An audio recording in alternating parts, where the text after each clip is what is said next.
Blackstone Audiobooks presents 6 Days of War, June 1967, and the Making of the Modern Middle East, by Michael B. Oren.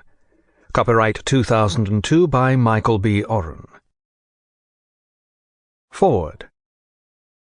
The War of Attrition, the Yom Kippur War, the Munich Massacre and Black September, the Lebanon War, the controversy over Jewish settlements and the future of Jerusalem, the Camp David Accords, the Oslo Accords, the Intifada, all were the result of 6 intense days in the Middle East in June 1967.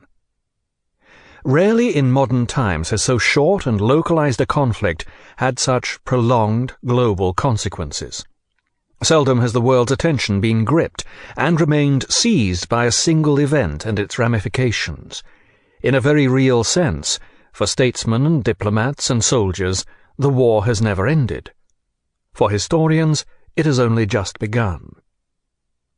Many books have been written about what most of the world calls the 6-Day War, or as the Arabs prefer, the June 1967 War.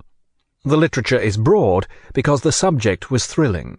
The lightning pace of the action, the stellar international cast, the battlefield held wholly by millions. There were heroes and villains, behind-the-scenes machinations and daring tactical moves. There was the danger of nuclear war.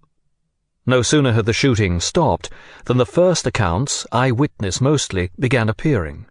Hundreds more would follow. Some of these books were meant for a scholarly audience, while others addressed the general public.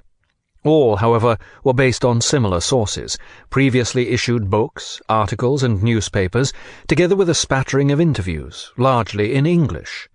Most of the books focused on the military phase of the war. Examples include Trevor N. Dupuy's Elusive Victory and Swift Sword by S.L.A. Marshall, and dealt only superficially with its political and strategic facets. The authors, moreover, tended to be biased in favor of one of the combatants, either the Arabs or the Israelis. There was no one book that drew on all the sources, public as well as classified, and in all the relevant languages, Arabic, Hebrew, Russian.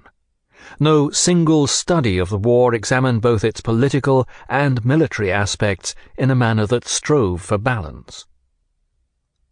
A change began to occur in the 1990s with the release of secret diplomatic documents, first in American archives and later in Great Britain and Israel.